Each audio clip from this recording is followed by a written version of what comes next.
Hello, and welcome to the Canadian Football Countdown. I'm Ryan Coop here alongside Trey Colbert and Adam Stewart. We just did a CABA complete CFL is back celebration podcast, and I cannot, for the life of me, believe we're back here again today, and the CBA is not resolved. I can't believe it. I'm upset. I think we're all upset.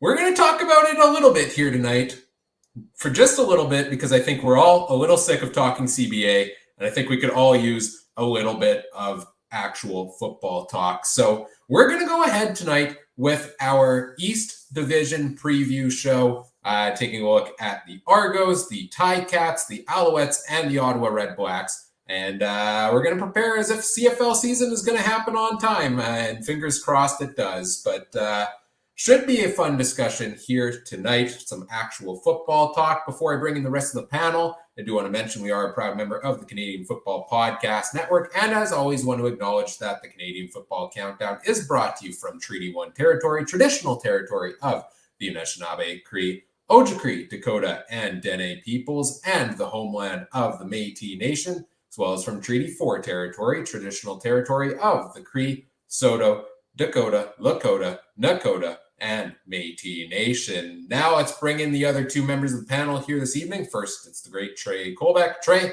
how are you doing tonight? Oh, I'm doing fantastic, Ryan, other than the CBA, but we talked about it before. I know you're not a Star Wars guy. Obi-Wan Kenobi comes out this week if there's no football, and Stranger Things season finale. So we got stuff we can watch if there's no football, but hopefully we get some Canadian football going. Right on. And also joining us here tonight, live from the fields in Saskatchewan, it's the great Adam Stewart. Adam, what's happening on the farm tonight, my man? Well, just eating some wheat, just enjoying myself. Like I said earlier in the week here, once I heard about that CBA deal yesterday, I said, I'm just going to go fill my seeder up and start seeding. And once I do that, I'm not going to be looking at it until I see a CBA deal. So I'm just kind of working on the field, doing that. So, yeah, all back there. Kind of cool, I guess. Right on. Yeah, we'll get some live seating updates here. Now, hand-free technology, we should clarify. Adam is doing this safely. We made sure that's the case. But we're going to dive into our East preview, take a look at the four teams in the East Division, but we can't not at least touch on it a little bit here, guys. The disappointing development over the past day or two where, last week we got the CFL is coming back, the CBA is ratified, tentatively negotiated. We do a podcast last Thursday to celebrate it. Think, players are going to vote in the next day or two. There's no way possible, right, at that point when it's out in public that they're going to turn this down with all the publicity on it. Well, we thought wrong because they did. Yesterday, I believe it was. The players voted no. They needed a majority. I think 6 of 9 teams needed at least a majority of players to vote yes, and that did not happen. Trey, I know you were a little more skeptical of everything throughout the process than people like myself were. What do you make of the latest developments in this ongoing saga? Being a lifelong Bomber fan and CFL fan, you should never get your hopes up too much until everything was like dotted and crossed, right? I remember saying that exact line, it's over, and except for that, and the players decided they didn't want to dot the I's and cross the T's, and it, from the sounds of it, it was the Canadian players that didn't want that, right? So I think it'll be very interesting. I think a lot of people on social medias are playing this idea that there could be a little Canadian-American clash in the locker rooms, but I think after 100 years of this league, I think we've already sorted all that out. So hopefully we get this figured out, and hopefully we have these preseason games this weekend. Yeah, no, I agree, Trey. It was real disappointing yesterday to read and see that the deal didn't get done. I mean, let's face it, it was, I thought, a pretty good deal overall for both sides involved. Just a disappointment that it didn't happen. Like I say, I mean, of course, I know that there was a few issues. The Canadian ratio was one of them. Very funny one that came up also was a ratification bonus. That came out of nowhere from what I heard. But you know what? Yeah, it was kind of interesting that it didn't go through. But here we are again. I guess let's hope something does get done pretty soon, eh? Yeah, the ratification bonus is interesting to me because that one seems like, okay, we got some money, now let's see if we can get some more out of this. But the big talk seems to be around the ratio idea. And one of the things we talked about on our last episode when we broke down the proposed new CBA was why you got to go and make this so complicated, this 49% of snaps rule that we were trying to figure out how it was going to work. A lot of the players have no idea how it's going to work as well, and understandably so. And that's one of the things they pushed back on. Now, I've seen a lot of talk of, yeah, like you had said, Trey, it seems to be a lot of the Canadians voting this down. And my initial reaction on that was, okay, well, you got 12 Canadians, so you got to have out there, at least in the old rules, right? And a lot of Americans on the roster. Well, how does this actually then lead to the majority of players voting it down? Now, what turns out is rookies don't get to vote on this, right? And there's a lot more American rookies than there are Canadian rookies on teams. Not only that, you likely have some American players voting down the CBA for different reasons as well. And that's kind of how we get ourselves in this state where they're back to the drawing board on the CBA here. A lot of our early talk on the negotiations was negative towards the league itself, more so than the players on the way they were handling things. But I saw everything yesterday after this came out that the negative fan perception just went right back onto the players in this one. Did you see that as well, Trey?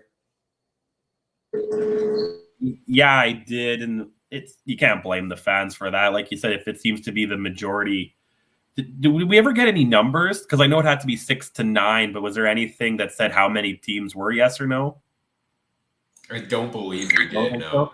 Because that's what I'm really, and it's probably never going to come out, or if it does come out, it'll come out by Arash Madani or something 2 months from now when Ambrosi will deny it, right? So I think that, this whole process, I personally have been more pointing my finger at the league to get their heads out of the dirt and to get going. And now the players seem to be on the other side. And that's why I said, I think that the players were going to hunker down. Adam's like, no, they need their money. And well, the American players seem to need their money. Canadian ones don't seem to care as much. So like I said, that 1.5 games at least being missed is looking better and better every day. You know what was actually real strange as well, Trey?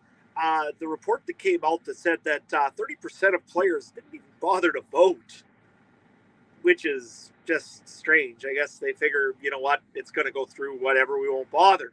Well, that was a very big surprise as well. But yeah, it just seems like it's sort of a Canadian-American issue, yet it isn't.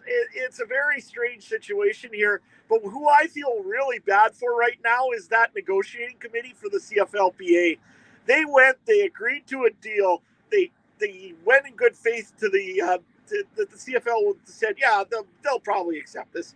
They went in and they didn't get the deal done. Now, was that a lack of explaining why or what this deal was? Was this a problem with just that the players knew that they didn't want that? There's a serious disconnect within the PA, and gee, I don't know how you went back to the CFL unless the CFL throws a bone. How do you go back to that negotiating committee and say, well, what we just agreed upon now won't work? Yeah, precisely. And, we're in a very weird situation right now where things are hanging in the balance with this CBA deal here. And,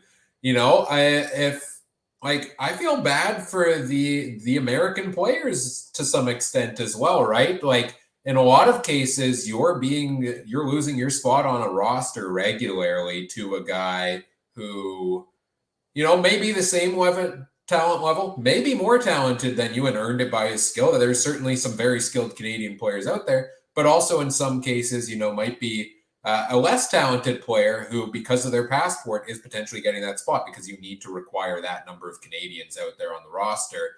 And they're likely getting double the pay or close to it for that. So, yeah, I'm a little ticked off with the ratio originally, but if I'm an American player, and I'm a little ticked off when I start losing some game checks here because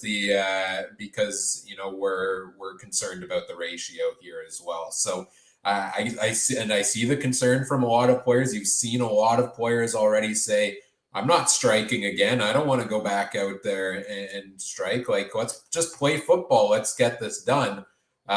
We know the CFL has already come back with a new offer.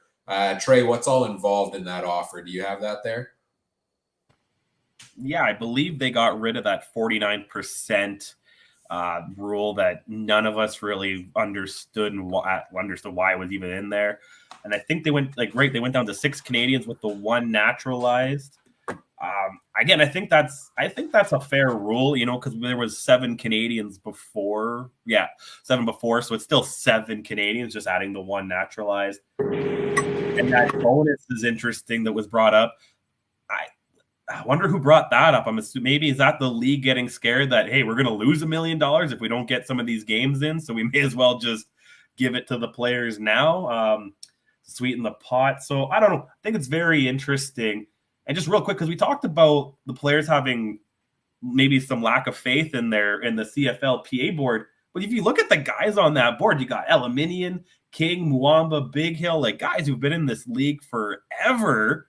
And you really thinking those guys are disconnected from, like, to think that they're that disconnected from their fellow players is rather interesting to me too. Or is it because maybe they've been in the league so long, some of those guys who are 2-3 years into it have a way different opinion than Adam Big Hill does? It's such a weird disconnect there between like you said, between the PA and the players. I don't know if I've ever seen this before, where PA has recommended a deal and then the players don't get it done or don't accept it there. But now we're in this state where we're waiting once again, and we're waiting for them to try to come to a deal here. The CFL has basically said, if by Thursday night we don't have a deal done and voted on by, and we were talking about this beforehand, that it seems to be, voted on by the players and accepted, then we're off. We're not paying you housing, food, etc. We're shutting training camps down, and you're on your own kind of thing. We're going to start missing these preseason games coming up this weekend. Adam, do you think that's a fair tactic from the league here in the current state of negotiations? And what kind of effect do you think this has? I think that it's probably with the CFL, I think it's probably a fair thing now. I didn't like it before because, let's face it, I mean, you got to negotiate in good faith and everything else. However, the CFLPA essentially has broken that. And to me, I think the CFL has full rights to be doing this. I mean, they offered a deal that they thought that their negotiating team, the CFLPA negotiating team, would accept. They did accept it. They had a memorandum of understanding, or whatever you want to call it. This is a point where you got to put your foot down and say, okay, we made a deal.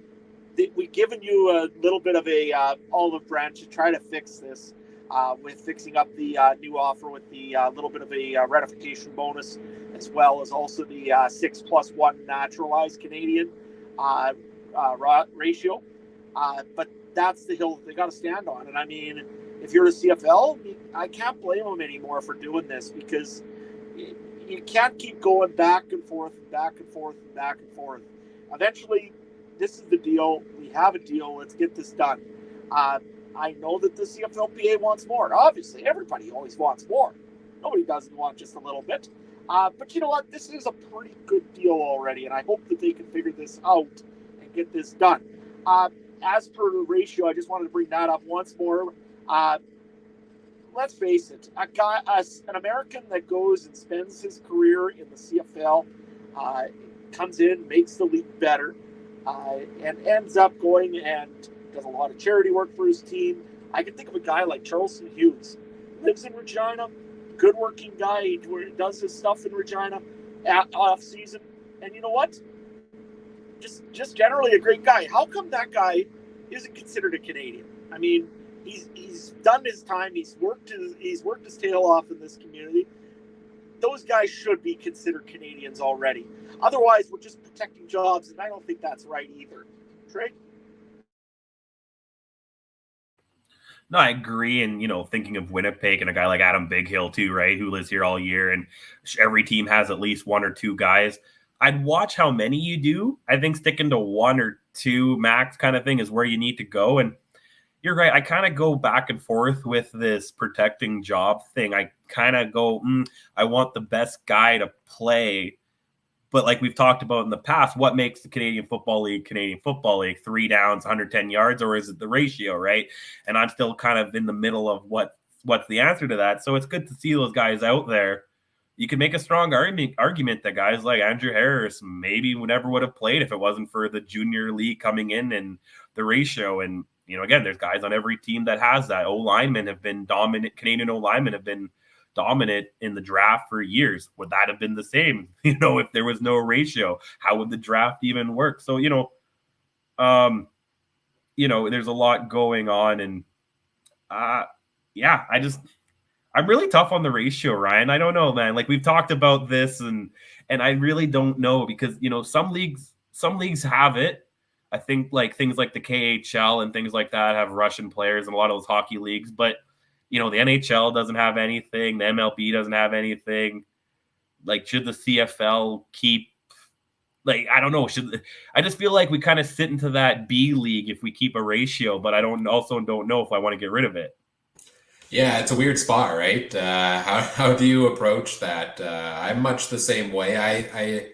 We've talked about this before. The ratio is not the big thing to me. It's 3 downs for me. If I didn't know better, would I really, know there was a ratio if I was a new fan tuning in, which that seems to be, what leagues are trying to do is get new fans in the door, right? So I don't know if it's necessarily a sticking point, but I also, for a lot of diehard fans, it is. So I think it's one of those that, as long as the ratio remains, will be highly contested among the league, the players, the fan base for many years to come. Much will likely, as much as we always say, we said last week, and I'll say again here, I'm done talking CBA. I want to be done with this. I'm so sick of talking about it. I want to talk about actual football here.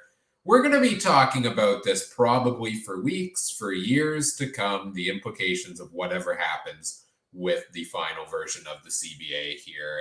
And I think we're just kind of stuck in a waiting game right now, waiting to see how this plays out, hoping it gets solved soon. I'm a little skeptical if it's truly all the players vote and approve by Thursday night to have these preseason games, because it took a week for them to get organized with the vote last time around, but maybe there's a little more urgency now. But we'll wait and see where things go with the CBA here. I think it is the best course of action here. And like I said off the top of the show, I think we could all use a break from CBA talk, and we could use some talking about actual football. So unless you guys got any final thoughts on it here, I say we get straight into talking about the East Division and taking a look at that. What do you guys think? Trey's nodding yes. I think let's go with the East Division. I'm sick of hearing about it, and I'm also trying to listen to a tractor at the same time. All right, let's talk about the East Division. I think it makes sense to go about it from top down in terms of the 2021 standings. So the Toronto Argonauts finished the regular season standings in 2021 at the top of the division with a 9-5 record. Coming into this season here, they made a lot of moves in the offseason, some big flashes with some veteran players. Andrew Harris being brought in, Jagarrett Davis, Brandon Banks, some huge additions there for the Argos. What's the big storylines around this Toronto team coming into this season? Let's start with you, Adam. I think the biggest piece of the Toronto Argonauts probably was the addition of Andrew Harris. Let's face it, last year, they had a little bit of a hole in the running back spot, I thought. They didn't look quite comfortable there. And they got a great blocking back as well to try to help a young quarterback. Last year, let's face it, they didn't have much on the quarterback side of things. But you know what? McLeod Bethel-Thompson eventually did step up, take the job, and hopefully he keeps it for a long time. But I think probably Andrew Harris probably was their biggest addition for the offseason that I think. Trey, what about you? No, I agree with Andrew Harris, but no, I also agree with what you said about Bethel Thompson. I think, having Andrew Harris back there could be the difference. He had the second most passing yards in the Eastern Division last year in the shortened season, just over 2,300 and 12 touchdowns. It's the 11 interceptions that you got to watch out for, right? And having a guy like Andrew Harris, he's still a big guy. He blocks. You got the dump pass now, which definitely cuts out on interceptions, because I don't know if Caleros and Nichols have thrown in very many interceptions the last few years with Harris here. So in Winnipeg. So yeah, I think it all revolves around Andrew Harris. And if that'll, it's a Tom Brady, Bill Belichick thing. Is he going to succeed with a different O-line, or was it Yoshi and Bryant and the rest of the boys in Winnipeg that kept him safe? How about Ryan? I don't know. I think Andrew Harris, we saw him have a very successful time in BC before coming to Winnipeg there as well. And I can't remember who was all on the offensive line there in BC at the time, but I do think it was probably a bit of both. I mean, the O-line in Winnipeg was very good. Andrew Harris is a heck of a running back, though, and I think he can bring a lot of those talents to the Argos. Questions are surely around his health at this point in his career, and where the Argos go if Andrew Harris doesn't last the season. They did have DJ Foster, but they released him. I think AJ Ouellette is still there as a backup. They did just draft a running back in the draft here. But for me, the biggest storyline around the Argos is all the attention on McLeod Bethel Thompson, because I think I said this maybe a month ago on the podcast here. Every season, McLeod Bethel Thompson comes into the year as the backup, or in a 1A, 1B situation. It was James Franklin. It was Nick Arbuckle. Well, now he's the go-to guy. He's the number one quarterback. Sure, they've got, Antonio Pipkin. Sure, they've got Chad Kelly in there in training camp as well. But McLeod Bethel Thompson is the guy, and they've loaded up and given him the weapons he needs to succeed. So he's, been around the league a long time, hasn't stuck necessarily as a starter. A lot of the perception is up and down on him. This truly is the year, and the biggest storyline for me around Toronto is which version of McLeod Bethel Thompson are we going to see this season? What do you guys make overall of what we've seen from what we saw the team do this offseason? Some may say, some big roster upgrades in the likes of Banks, Andrew Harris, etc. Some may say, okay, is this aging talent they're taking on here? Trey, what do you think of the offseason moves the Argos made this year? It's tough with the age. It's really a tough one, and I kind of get are they trying to do the Toronto Maple Leafs here and add some of those older guys for the fourth line roster? But, we've seen Andrew Harris play pretty good football in his later years, even after having some big injuries. I also think Speedy B just needed to get out of Hamilton. Hamilton's one of those cities in the CFL that the fans can get a little in your head, and maybe having a clearer and not as passionate. Not passionate. I want to rephrase that. Not as, you know what I mean, with Toronto. Not as in your face with the Argo fan base.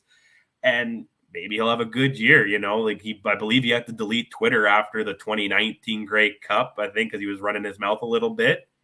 And, same thing, he was a little bit quieter in the 2021 Grey Cup against Winnipeg, but maybe he just needs a quieter setting. So I like the addition of Speedy B as long as, he stays healthy. Other than that, we kind of talked about on the, I believe on the draft show, they didn't do a heck of extra lot on that, but I don't know. I like overall what they did. I think Toronto's going to be the number one team in the East pretty handily. I think Hamilton's going to take a step back, and Ottawa and Montreal just won't quite be there. So I think they did fine, and I think they'll definitely be hosting a gamer in November. Yeah, I think I agree with you there for the most part, Trey. I think age is the biggest thing that I say about the Toronto Argonauts. I mean, they've got Brandon Banks, like you said before. They've got Harris, which, again, if he's good, he's good. But again, age, it catches up to everybody. Last year, they tried the experiment with Charleston Hughes, and it failed miserably. you look at another guy also that they brought in that should have been a stud, Cam Judge. I don't know what was going on with that defensive backfield, but Judge just did not fit in the linebacker spot in Toronto. Same thing also with Charleston Hughes, which was a little bit surprising. And yes, I know Charleston's admitted that he wasn't in the best shape coming into 2021, and it didn't help him or anything. But still, a guy that's been a CFL All-Star for so many years, you got to be able to fit him in properly there. So again, it's the age question, and for me, it's also the quarterback question. Is McLeod Bethel Thompson the number one quarterback? If he is, and he plays like a number one quarterback, this team's going to go places. That being said, their offensive line has lost a big piece in Jamal Campbell. I think he was a big piece of that offense as well. It'll be interesting to see. They still got some big pieces. Richards is still there. He's a great-looking offensive lineman. Same thing also with Darius Bladak is stuck around there as well. Their offense, like I said, should be okay. The defense is probably aged a little bit, but they still got some young players in there as well that can make some moves. To me, I'm going to say they're probably going to end up second in the East. I think there's a team that'll pass them, but we'll get to them maybe a little later on here. I think for me, the Argos are one of those teams where I don't know if I necessarily see a big hole or a weakness in their roster. I think, like you mentioned, maybe lost a bit on the offensive line there. There's the unknowns, people not sold on McLeod Bethel Thompson as a starter, as we've talked about. But I think they have a lot of strengths. Their defense looks very solid. Like you had guys like you guys talked about, Charleston Hughes, Cameron Judge, guys that came in last season, didn't necessarily perform to the level we thought they would, but their defense was still pretty stellar quite often throughout the year. I think they have a ton of depth at wide receiver too. Like just looking at their depth chart here, like you've got Tavares Daniels, Eric Rogers, Brandon Banks, Juwan Brescison, Curly Gittens Jr., who was one of the top breakout players of the season last season. Those are your slated starters according to the CFL.ca depth chart. Then you've also got Ernest Edwards, showed some flashes with Edmonton. Markeith Ambles was one of Calgary's top receivers. Chandler Worthy played a pretty big role last season for them. Like this team is deep at wide receiver, and I think on the defensive side of the ball as well. So I think this is a well-built Argos team. Head coach Ryan Dinwiddie, another season as a head coach here for him. He's got all the tools there, I think, with him for a successful season here for the Argos. And I like what I've seen here from them coming into this season. Taking a quick look at their schedule for this year. So the Argos don't actually play week one. They are the team with the bye week, unfortunately, which you never want to be. I don't know if you ever want to be the team. As the fans, I feel like you never want to be the team with the bye. As the coach, especially in this whole CBA, miss a couple days of practice, you're loving this if you're Ryan Dinwiddie as the head coach there. But bit of an interesting schedule where the Argos have 2 bye weeks in the first 5 weeks of the season, then again in week number 15. Overall, I wouldn't say the best schedule, wouldn't say the worst. Their longest stretch without a bye is 9 games. They've got no crazy long home sense. They do have a 4-game road trip with a bye week in the middle. And they also have one of their home games is that Touchdown Atlantic game. So I don't know. Looking at the schedule here, Trey, what do you think of this Argos schedule this season? Looking at it, they need to get to a hot start, I think, because you look down at that 4-game road trip. You talked about Hamilton back in Ottawa twice, and then Calgary near the end of the season there. That could be death if Hamilton and Ottawa are playing well. And we all know Calgary in October, you don't want to play there. So, and then add, you got Edmonton and Montreal just a week after. Like, I think they got to come out hot. You got to pick up the win for their first game in Montreal. And you go out to BC with the uncertainty of the Canadian quarterbacks. You need one there. And then you got on July 4th, Independence Day, home against Winnipeg. So you got to try to go 2-0 because you don't know what Winnipeg's going to do. And then you got Saskatchewan and out east later, and you got a back-to-back with Saskatchewan. So you really got to pick up 3-4 wins somehow. And I think those first 6 weeks. Absolutely. I agree with you 100%. It's a very tough schedule at the end of the season. And there's nobody that wants to go to Calgary at the end of the season. I look at it and I say that if they can pull off probably the 2 wins, win against Montreal, get some real momentum going, and probably the big thing is slow down the Montreal Alouettes right off the bat. That's a big thing as well. That'll help them.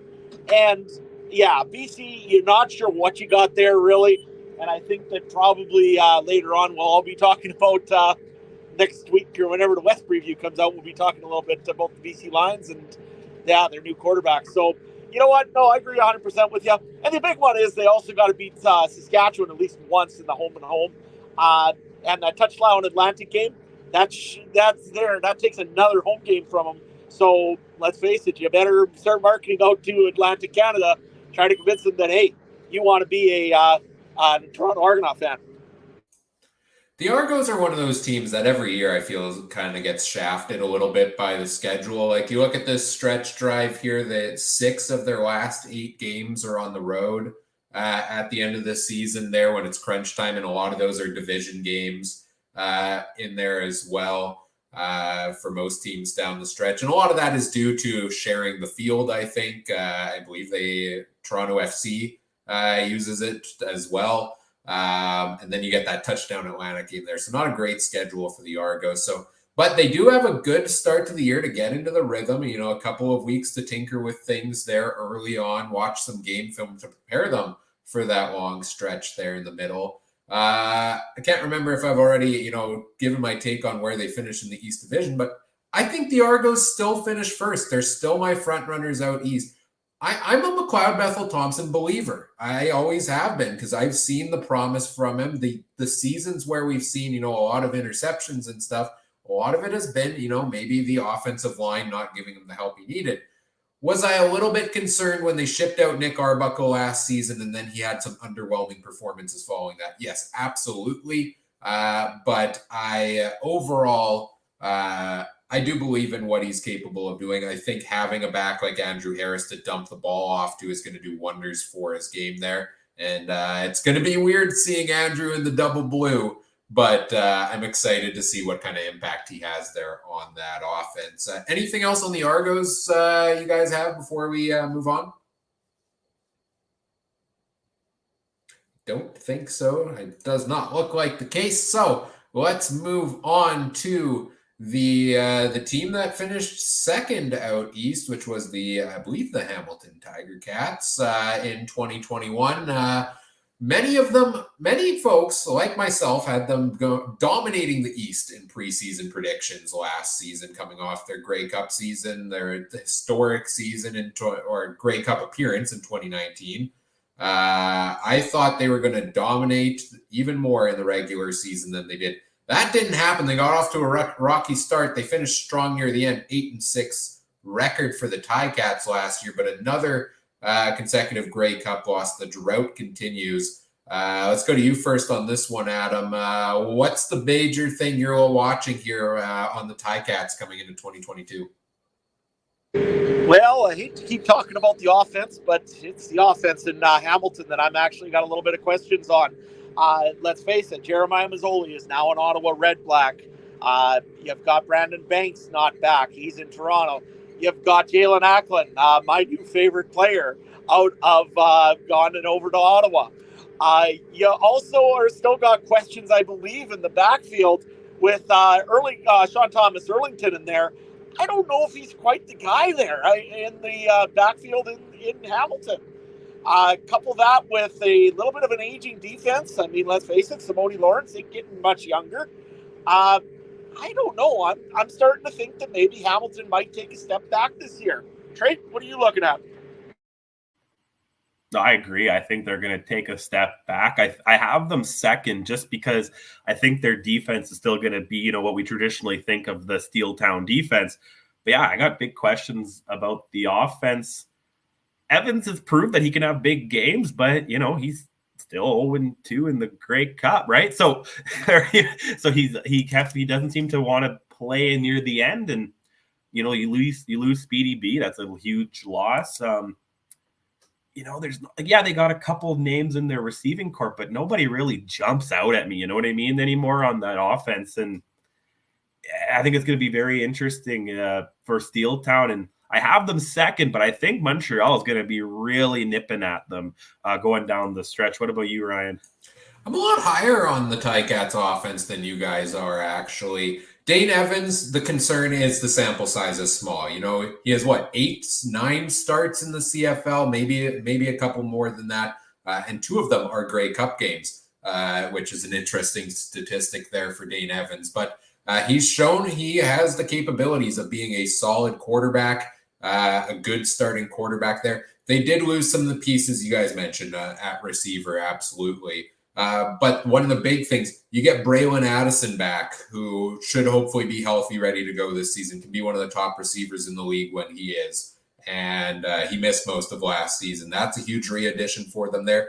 I think Lamar Durant, he was signed, before free agency started. He might be one of my favorite underrated free agent signings. I think he's one of the top Canadian receivers in the game. And I think that's a position that was lacking maybe for the Ticats on offense. So I really like the addition of Durant there. And Adam, you were talking about, Sean Thomas Erlington, him not really finding his way last season at running back. Down the stretch, they started starting Don Jackson at that position, and he had a monstrous final 4 weeks of the regular season and into the playoffs, was an integral part of that offense. So I think the Ticats offense is maybe going to take a bit of a step back, but I'm also excited to see how guys like Tim White, Poppy White, Stephen Dunbar Jr. grow in their roles as well. I mean, Tim White came out of nowhere, was the 6th, 7th best receiver in the CFL last season, yardage-wise. So I like what they have on offense. I'm always concerned with the Ticats about, in their current state, maybe about the offensive line a little bit, but they did make a few changes there this offseason. They made that trade with Edmonton right before the draft, bringing Kyle Saxelid, who should get a starting spot on the offensive line. Defensively, you lost Jagarrett Davis there, which hurts a little bit, but I believe they did bring in Micah Johnson on the defensive line. The rest of the team, looking pretty solid there. I don't really see a lot of holes in this Ticats team, so I think they're right up there competing with the Argos for first place in the East Division. The one thing, though, that I could probably throw, though, to counter it is their secondary, not really well-known secondary, maybe. And it just, I don't know. I just have some bad feelings about Hamilton this year. Let's face it, man, Micah Johnson went there. He was big in Saskatchewan. But, again, age gets everybody eventually. And like I say, they do have some older guys on that team. And I don't know. I got a feeling that Montreal will definitely chase them down. And I think Toronto's going to pass them too. So that puts them down for a playoff game, but not at home this year. No, I that's what I got to agree with. I do like Dane Evans. I'm just looking at his stats. He's got about a 69.9% completion average in the CFL, 29 touchdowns, 18 interceptions. That's not bad stats for being in the league. According to CFL stats, he had 1 game in 2018, but had, more 2 seasons in Hamilton. So, he's a decent quarterback. I just got concerns about what's around him, like Adam said, too, in that defense. But, giving a quick look to their schedule, they got in Saskatchewan. That's never an easy win. Home for Calgary. We all know Calgary. In Winnipeg. So, and then home for Edmonton is their first 4 games, right? And you don't know what you're getting with Edmonton right now and Chris Jones. So Hamilton could be 1-3 or 0-4 to start the season. Like, is it really? It's not that hard to believe, Ryan? It's not that hard to believe, especially, after last year, the slow start they got to the season last year. If you got a couple guys, maybe not quite ready to go there. But overall, their schedule, to me, I would say is a fairly balanced middle of the pack in terms of schedule difficulty. Bye-week placements, they've got weeks, 5, I think 14 and 17. So you play a couple weeks, you get a bye week, you go on a long stretch here in the middle of the season, then two bye weeks down the stretch there. I kind of like that, dispersal of them. Overall, it seems to be a lot of home game, away game, back and forth, no long homestands, no long road trips. So I don't think they have a particularly difficult schedule overall they're up against, the Ticats. But there are, a couple potentially tough games against the West Division teams there early on the season. We'll see where that puts them there. But certainly, the interesting thing to me with Hamilton is so many people, after they lost the Grey Cup last season, all of the talk was Orlando Steinauer might be going off, coaching somewhere else potentially. Well, not only does he come back as coach, but he takes on more of a role within the organization. And a lot of it is this is the end of the era for this core group of Ticats, that they're not going to be able to keep them together. A bunch are going to go off either somewhere else or going to go off to retirement soon. And, this was their shot at the Grey Cup. I look at their roster now coming into this season, and like I said, I think I'm a bit higher on it than you guys are, but I understand the concerns you guys have. But overall, given where many people thought they would go this year, and I think we all expected them to take a step back with what they did this offseason, I don't know if they've taken a whole big step back, actually, from what they had last year. Adam? No, I still think that they have taken a little bit of a step back. Like I say, when you lose a guy like Brandon Banks, who, let's face it, on CFL Fantasy was probably one of the top guys around. You look at Jalen Acklin. He had some good yards last year. I think 700 and some odd yards. That production is hard to replicate. And like I say, I don't see that in the receiving core quite as much as I did a couple years ago, that real depth. And the other thing also to keep in mind is with Dane Evans. Dane Evans has not had a year that he's stayed healthy in the CFL. If he does, great. And the Hamilton Tiger Cats will benefit greatly from it. But right at the moment, he hasn't. And like I say, we'll see what happens this year. I hope he does. But I think all hopes kind of ride on to Dane Evans. So, yeah. Trey, anything else in the Ticats? Well, yeah, I agree. Like you said, it's maybe not who the Ticats have on their roster, but it's who they've lost. And you're going to see Speedy B 3 times this year with Andrew Harris, with Bethel Thompson. And you're going to see, Montreal 3 times with what they got going on there. And you're going to see Ottawa, you see 3 times. They're twice to end the season. And you never know. Even if Ottawa is out, they got nothing to lose. They could easily win 1 or 2 of those games when Hamilton's trying to clinch a home field, So you never know. Like I said, I think it's more who they don't have on the field. And I think that start is could kill them. Like I said, you're going to play hard football. You got 4 West teams to start the year. You're probably going to have some injuries. You're going to have some, have some things going on. So, I think Hamilton's going to be lucky. I think they're going to be 9-9, 10-8, maybe. I think it kind of depends on what their West Division record is and what they can muster out West. You made an interesting point on the schedule there with lots of games against Toronto and Montreal. This is one of the weirdest schedule oddities to me, I think. Last season, we had the whole Saskatchewan and Calgary play each other 3 times in 4 weeks. Now we have Hamilton and Toronto play each other 4 times in 5 in the middle of the season, where they play a home and home, then there's a week in between, then they play a home and home yet again. So this is kind of why I have these 2 teams jockeying for first place in the East Division, is I think, I don't think it's out of the realm of possibility. We see them split those 2 home and homes, go 2-2 each there. A couple of back and forth between these teams. I still like the Ticats in second in the East Division, but you all make some great points on especially the health of Dane Evans. That's an excellent point. I like Matt Schultz as a backup quarterback. I wished he would have gotten more of a shot in Montreal as well. And if he does get playing time this year, I'm excited to see what he does with it. But is he a starter yet? If he needs to fill in for it, that I don't know if we have enough of a sample size there as well. So we've got the Ticats here. I think they're finishing second. I think Trey, you said so as well, but a bit of competition there with Montreal. And Adam, I believe you were right there in the middle with Hamilton as well, but taking a step back and maybe Montreal creeping ahead. Let's move on and talk about the Montreal Alouettes season that was a little bit up and down for them last year as well.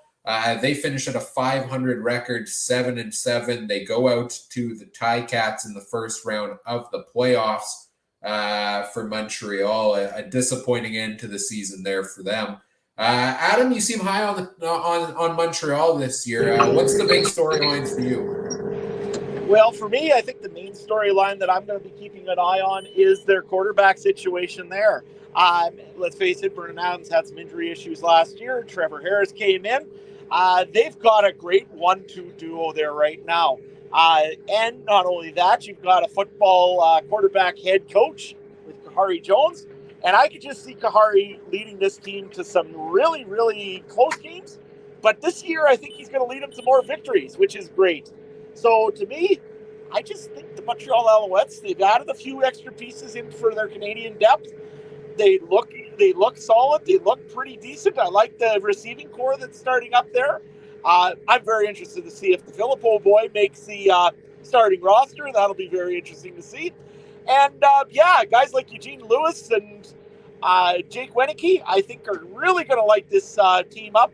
And I'm actually going to go a little bold. I'm going to say that the Montreal Alouettes will finish 11-7 and take first place in the East. Oh, wow. Yeah. First place in the East. For big predictions here. I like it. Trey, what do you think on Montreal here?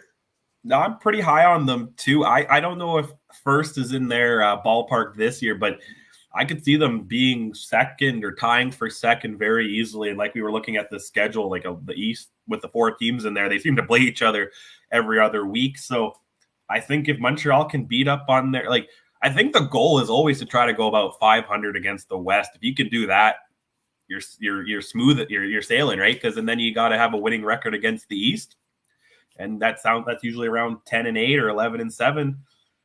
I think they're going to be around that 500 mark again. I really like William Stanback. I think if he stays healthy, that'd be good. Yeah, like Adam said, the quarterback, the quarterback combination there. I don't mind Trevor Harris. He's put up solid numbers again, 70.3% completion last year. 14 touchdowns, 7 interceptions for 2,200 yards. Like that's not bad. Again, you always want it. That's 2-to-1 TD to interception.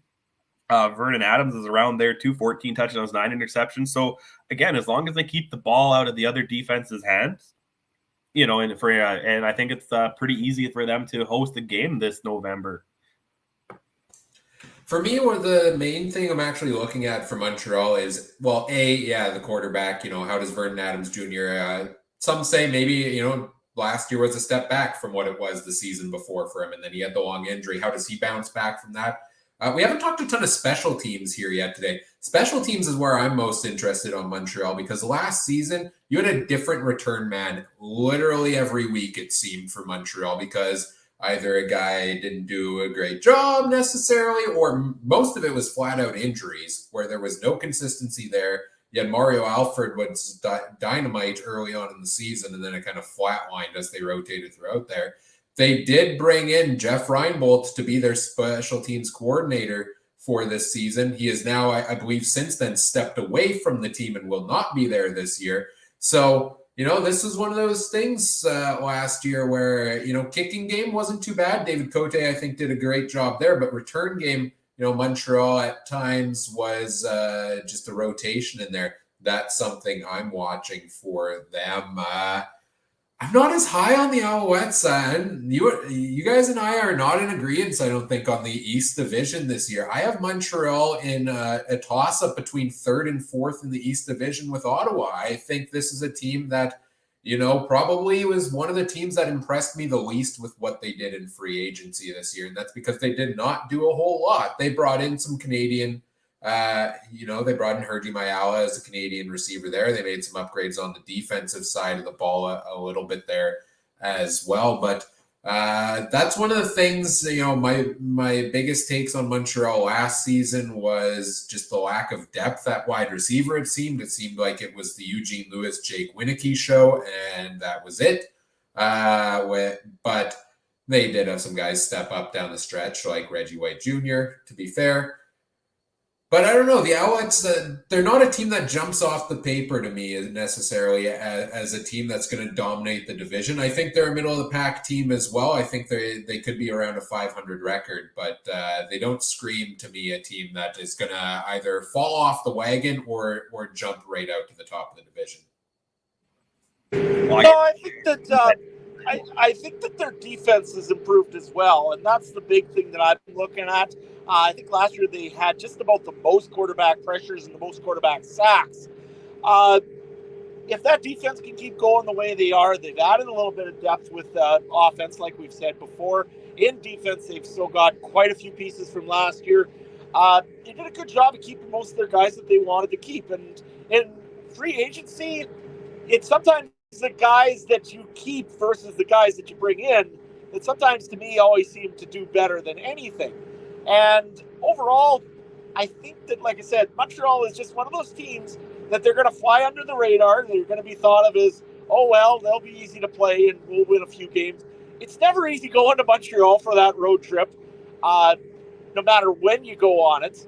Let's face it, you always get the guys distracted or whatever happens. It's an early game always.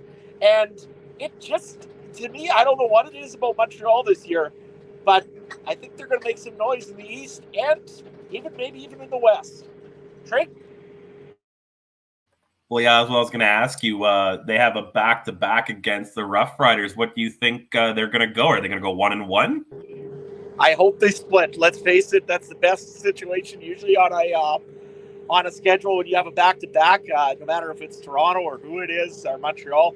And especially Montreal, that's a long road trip. I mean, let's face it, Saskatchewan is traditionally not done well in Montreal. So they got to win it at home. I mean, let's face it, that's where their advantage is. And in the best situation, I think, with Saskatchewan is hope for a split there. But yeah, they've got an interesting schedule as well. So I was just looking. I like their last 6 games, 5 against the East. So 1 against Hamilton, and then 2 against Ottawa, and 2 against Toronto. So if you so that could be an interesting last 2 weeks for you. If you think Toronto and Montreal are going to be the top 2 teams in the East, that could be those 2 games right there. No, I agree. Like I said, it's going to be one game. I mean, let's face it, it could come down to a play between Montreal and Toronto. But I just feel like Montreal, with Harry Jones there, is going to probably get his guys to run through walls like he's been showing that he can get done. And let's face it, if you can just win your season series against Toronto, I think they'll have a better opportunity to take on somebody like BC and probably win that game. Even Saskatchewan, Winnipeg, those could be a possible W for the Montreal Alouettes. But you got to win your season series first. And yeah, that end stretch, that's going to determine if they take first or they possibly go all the way to third. I think overall, when we talk about predictions here, to me, like when I talk about, Montreal is my 3rd or 4th place team in the East Division, I'm not talking about like a 4 or 5 win Montreal Alouettes team. I'm talking around 500 here and, maybe falling in that spot by 1 or 2 games. I think you're going to see across the board, and my predictions kind of, match that. I think we're going to see a lot of parity in the league this season. I think the teams that were at the bottom last year have gotten a lot better. They're going to take some wins away from other teams. I think some teams have maybe taken a bit of a step back. I don't think we're seeing what we saw last year, which was Edmonton and Ottawa, 3-win seasons, for example. I think we're seeing a lot of pretty even teams across the board. One thing I gotta give Montreal here is, to me, they have the easiest schedule out of anybody this season, by far. They tie with Ottawa for the shortest stretch between of games without a bye. Their longest stretch is 6 games. In terms of short weeks where they have less than 7 days between games versus long weeks, they only have 1 week where they have less than 7 days to prepare for a game, which the next lowest in the CFL is 3, which is Calgary. So the Alouettes, good bye week dispersal there for them, of weeks 5, 12, and 15. I like that. I like that they have time to prepare for a lot of their games. It's pretty balanced. They have a 4-game homestand in there, which is huge. I definitely think they have the best schedule, and if they can take advantage of that, then yeah, I agree with you guys. I don't see a reason why necessarily they can't finish in one of those top 2 spots in the East. Well, like I said before, I think with the scheduling and everything's kind of just lining up right now nicely for Montreal. Like I say, it's going to be very interesting. They've got to win those home-and-home series. They've got to try to take one at least. Like I said, take a season series for Toronto would be the big thing. But Hamilton, let's face it, they're pretty good as well. But to me, like I say, I just have a good feeling about that receiving core. They've got backup if they have trouble, if they have injuries. I just think that Montreal's maybe the most complete team in the East right now. And maybe my perception, maybe I'm falling, I don't know, victim is the right word here, but of not recognizing, how good of a team necessarily they were last season. They did have some games where bounces didn't go their way there, but overall, very solid roster. And maybe it's the lack of turnovers, not a bad thing, right? That they're bringing the whole crew back for another season to build off of that. William Stanback's one of my favorite players in the CFL. I think he is arguably the best running back in the game right now, and we saw him many times last season be a game changer. I think the Alouettes also have a very underrated offensive line, which is something, ever since Anthony Calvillo retired, we had not been saying that Montreal had a solid coach, quarterback, and offensive line. So, you know what? Maybe they deserve more credit than I've been giving them here. Anything else you guys have to add on the Alouettes or what you're watching in terms of them, strengths or weaknesses? Nope. All right, let's move on to our last team out east then, the Ottawa Red Blacks. Disappointing year for them last year, 3-11. 2 years to tinker after a not a great year the year before. They come into the year. Matt Nichols is their guy at starter at quarterback. They go through a couple different quarterbacks throughout the season. Nothing really going for Ottawa except games they played against Edmonton and then the final one of the year against Montreal. Huge offseason for the Red Blacks. Massive offseason, overhauled basically the entire team this year. That's my major storyline on Ottawa coming into this season is they look good on paper. I love what they did this offseason with everything they've done. But the question is it going to translate out on the field immediately, and how much does it do so? Trey, what do you think?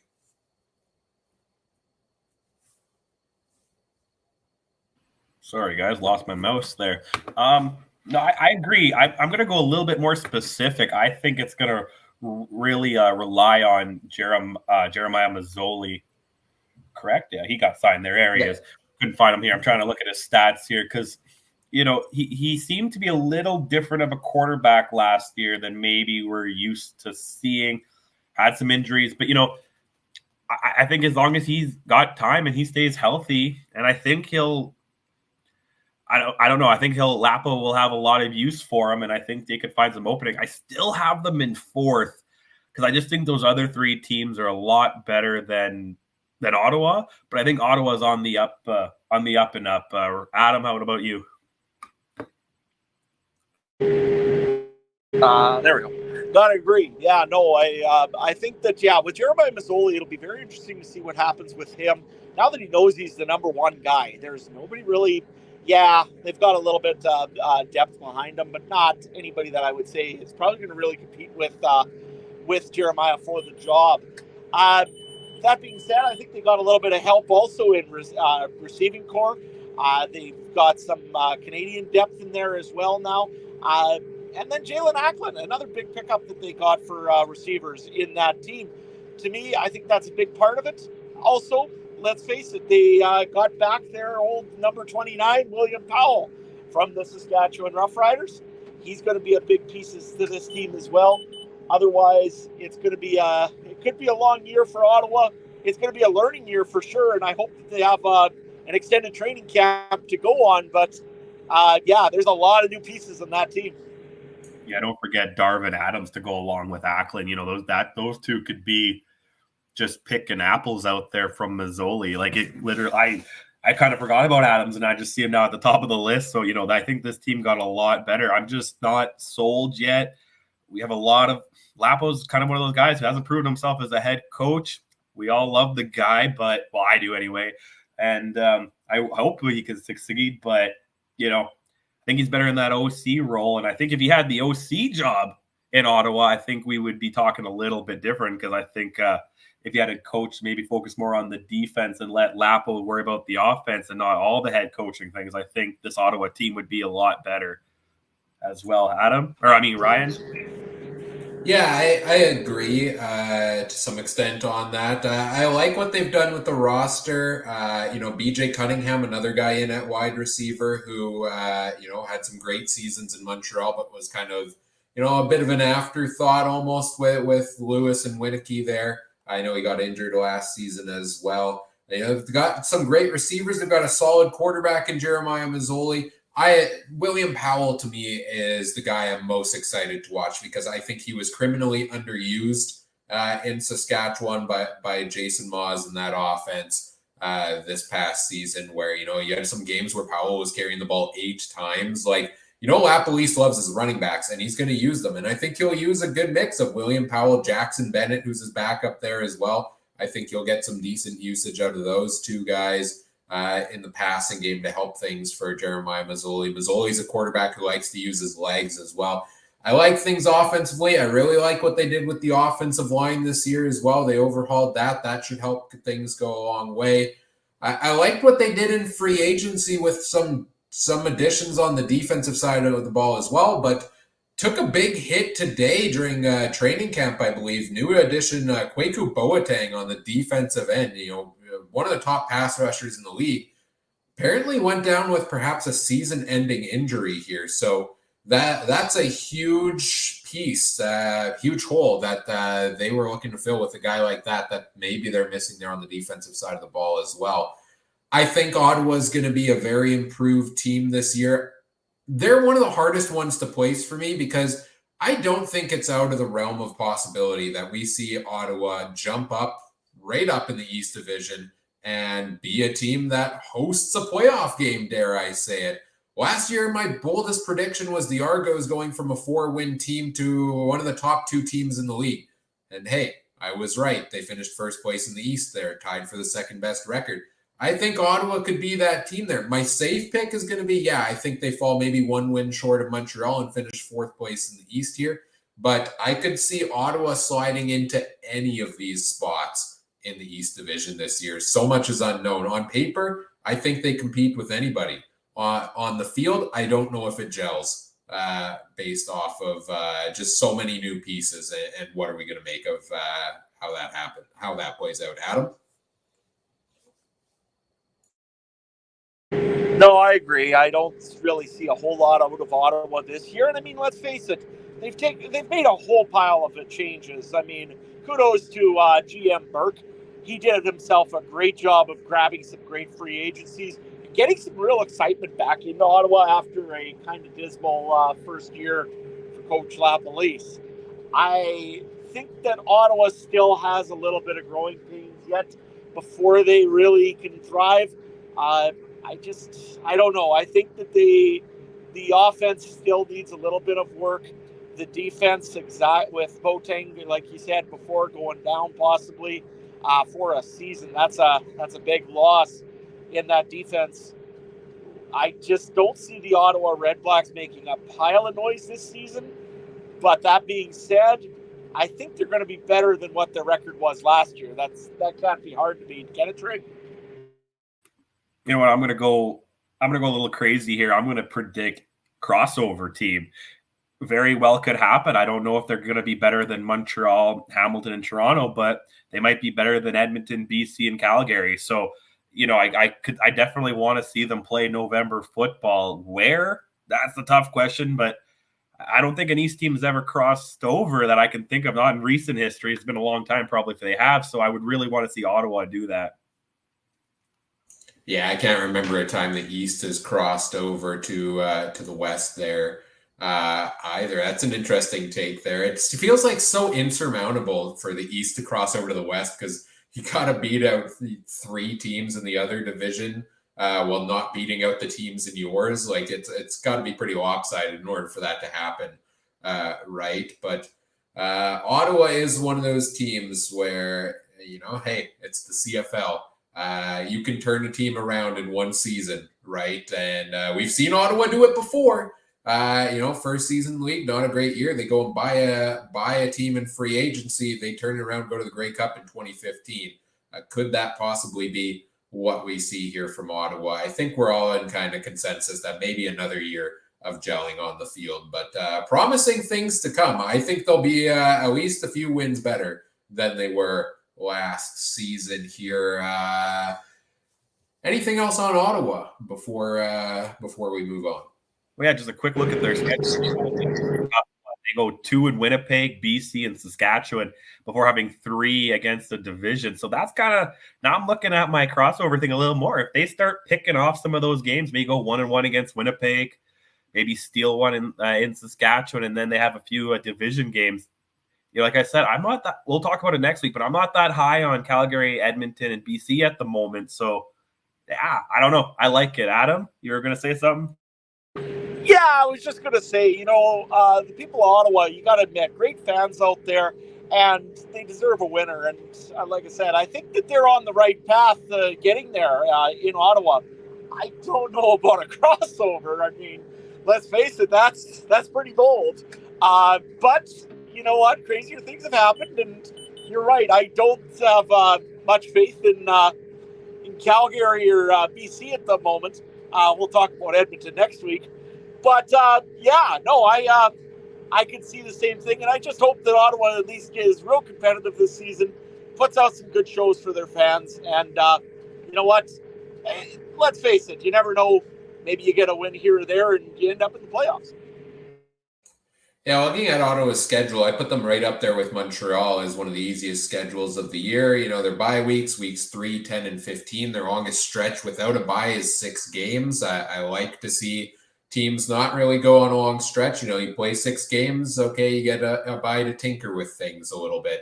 It's kind of nice to have that break up there. They have the most weeks with more than 7 days of preparation before the next game in the league with 10. So a lot of preparation time for the Red Blacks here to get things going. And, for a team that's looking to make a bounce back, I think facing the back-to-back champs in weeks 1 and 2 is a bit of a tough start to the season for a team that's trying to be on the upswing here. But then you get to tinker with that. And a little bit interesting that until week 4, you don't see anybody but the team you didn't see once last season. I guess they're trying to make up for lost time for the Ottawa Red Blacks here.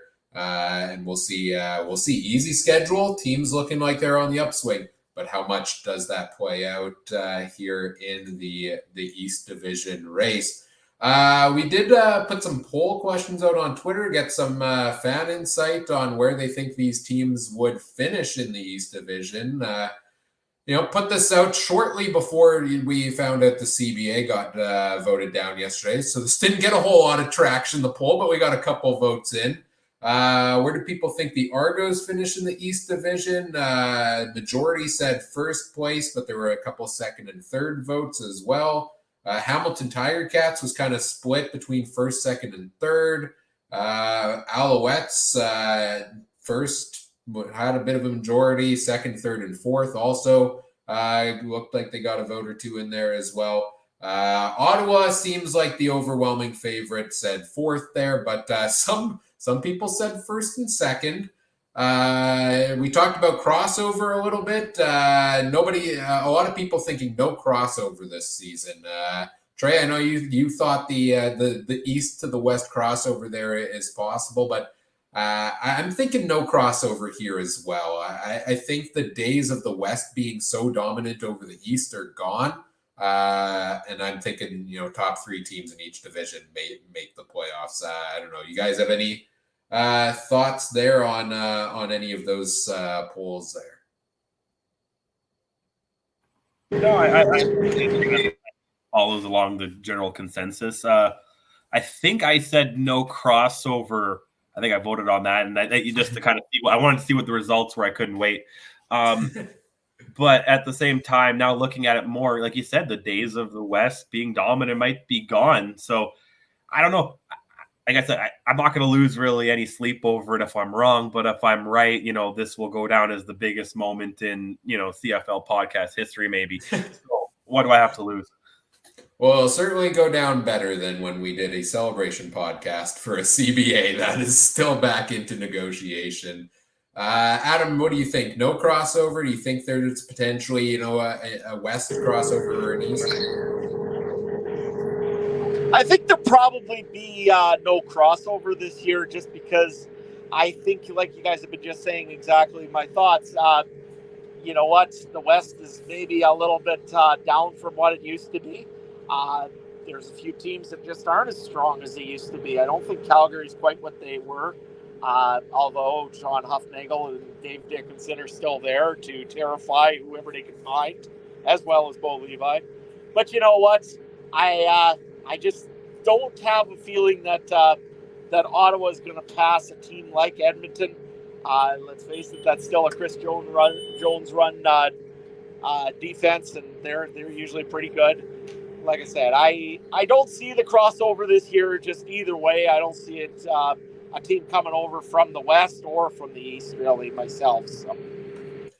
We'll get into our playoff predictions here in a second, but an interesting question. Most outstanding player nominee from the East Division this year. I have a hard time picking a front runner because you look at a team like, Toronto, who's really going to stand out as the number one guy leading the charge there. I think Hamilton, a lot of the same. It seems, quarterbacks maybe not fully proven, tends to go in that direction. Honestly, my pick for probably MOP out East would be William Stanback. As much as I'm not as high on the Montreal Alouettes, this is a guy that can completely take over a game, does so frequently, and I think is one of the best running backs in the game right now, and should easily, I think, get a 1,000-yard season. So he would be my pick. Trey, do you have a pick for East nominee for most outstanding player? Yeah, I'm going to go with McLeod Bethel Thompson. Oh. I think I'm looking because it doesn't always go to quarterbacks, but let's be honest, football, the quarterback is one of the most important players. So looking at the four quarterbacks in the East, we're not sure Mazzoli's in a new offense. Don't know there. We don't know who the starter really is in Montreal. Could be either one of them. And then going to Hamilton, again, it's Dane Evans, who we said he has big numbers, but again, can't prove it. So I'm going to go with him being the top quarterback in the East. As long as, like we said, he gets rid of those interceptions with Andrew Harris there, then he still, has a lot of production. Like I said, second most passing yards last year in the East. So that's my pick is. Adam.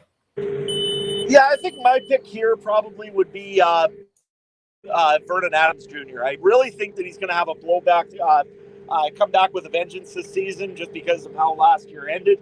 He wants to prove that he's the number one guy. He's got pressure behind him to push him all the way that way. And you know what? He's a real fighter and competitor. I look at the guy and say he's had decent numbers. He wants to finally prove that, hey, a Canadian should be a great quarterback in this league. And he's out to prove it, I think. And you know what? I think this is the year that Vernon Adams is kind of coming out party. I'll go with him for my CFL MOP from the East. I would love to see Vernon Adams Jr. have a strong season this year. He's always been a guy I've been rooting for. He bounced around backup roles so often. Seemed like every time he was maybe going to get in as a starter, nope, somebody else comes along the way. And then he had a great season. And then last year, a bit of a step back there. But I want to see a strong season from him, and I would love to see him be in that conversation for MOP. All right, playoff predictions. I just have a quick question. He's Canadian? Is that what Adam said? I don't believe he's Canadian, no. Yeah, no, he's Canadian. Oregon Ducks he started with, but no, he was a Canadian. Originally drafted by the BC Lions until Wally Guano decided, who needs a Canadian quarterback? He traded him off to Montreal and a brief stint in Saskatchewan back to Montreal. So. No, he's an American quarterback, Adam. His status is American, born in California. Yeah. Well, I'm completely foolish. All right. Yeah. I thought for some reason he was Canadian. I do not know why.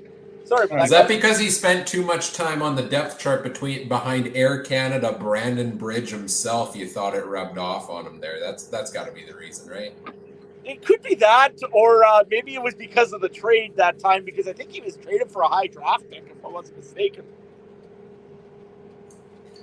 Yeah, can't remember for sure, but yes, Vernon Adams Jr., American quarterback, but still one of my favorite quarterbacks in the game. Let's get into the playoff predictions here, guys. How do we think the East Division is going to play out? Who do you have playing in that East Division semifinal? Who do you have moving on to face your first place team in the finals? And who do you have going on to the Grey Cup? Adam, let's start with you. Well, I've got to stick with what I've said before, so I'm going to go with the Toronto Argonauts hosting Hamilton Tiger Cats in the East semifinal. And with that, I'll say that the Toronto Argonauts are actually going to move on this year to the East final in Montreal. Unfortunately, they can't do it at Olympic Stadium because that place is about to fall apart. But nevertheless, they're still going to go and they're going to have a good game there over at Percival Stadium, and I believe that the Montreal Alouettes will be moving on to Saskatchewan to Regina for Grey Cup Sunday. Trey, you're up next. What do you think? All right, I'll go with semifinals.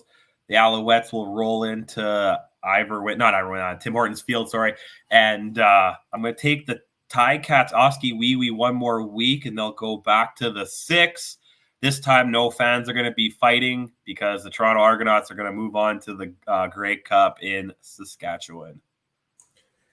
All right, for myself, I've got Toronto winning the East Division. I've got Montreal Hamilton rematch in round 1, and I'll take the Alouettes to take this one here in the playoff game there as well, and have Montreal Toronto in the East Division final. Oh, one of you went Toronto, one of you went Montreal. Moving on, I'll pick the Argos to go to the Grey Cup out east as well. I think they're a very deep team at a lot of positions. Don't see a lot of holes there, and huge veteran presence that's going to be very helpful, I think, come playoff time there as well. So we'll wait to see next week, I guess, who we all have facing them in the Grey Cup in Saskatchewan. Before we do our final wrap up here, anything else on East Division you guys want to talk about? I think it's pretty good. I think we got it covered, and I think we're pretty much in a fair. Well, no, we got a little differences, but it seems like a lot of these teams are a lot better, and that's what you want to see. It's kind of getting tiring of the West being a little bit better than the East, and I hope that helps a couple issues in some of the fan bases, right? And we get more crowds. Because you mentioned soccer earlier, that Toronto shares it. Unfortunately, they sell out a lot more games than Toronto does. So that's probably contributes to why the Argos get the short end of the stick sometimes. But I think it's going to be a good East. Adam, what about you? I think you're right. I think the East Division has gained a little bit of a spot now, and they're moving up as we go. I think the East Division is going to be fairly strong this year, and let's face it, no game is going to be free space on the bingo card this year when you go out to Montreal or Hamilton or Ottawa, even for that matter. I think each team is going to give you a pretty good run for your money, and let's face it, it's just only good for the CFL going forward.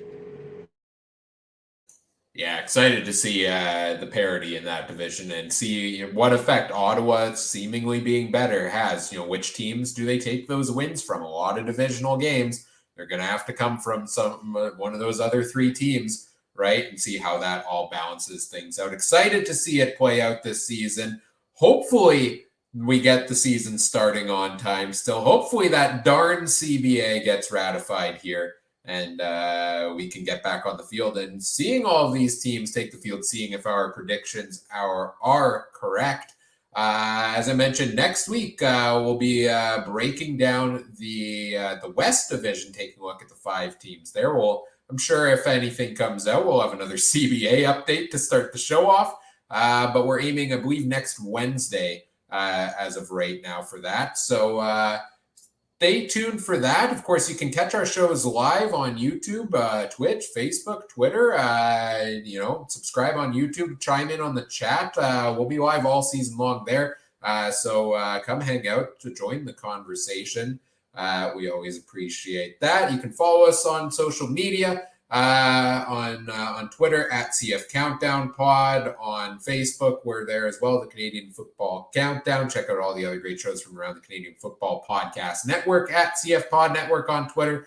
Guys, where can people find you and everything you've got going on? Starting with you, Adam. Yeah, so guys, you can find me over at Adam Stewart 1. You'll get lots of farming videos like you have probably seen a little bit here tonight. My apologies again for if there was a little bit of audio noise here. I tried to keep that down as much as I could for you guys. Of course, I do love talking CFL. I love talking NHL. If you want to talk sports or you want to talk hockey or you want to talk farming, just come on over. I'll talk to you about almost anything. Trey, where can you guys find you? Yeah, on Twitter, you can find me at Trey MB Harness, kind of the horse racing guy on the team, it seems like. And if you ever want to talk horse racing, season's picking up now in the summer. I'm always down to talk football, Jays, baseball, Raptors, whatever you guys want. We can talk Star Wars. I'm so excited for that this week. Anyway, that's where you can catch me on Twitter. Ryan, back to you, man.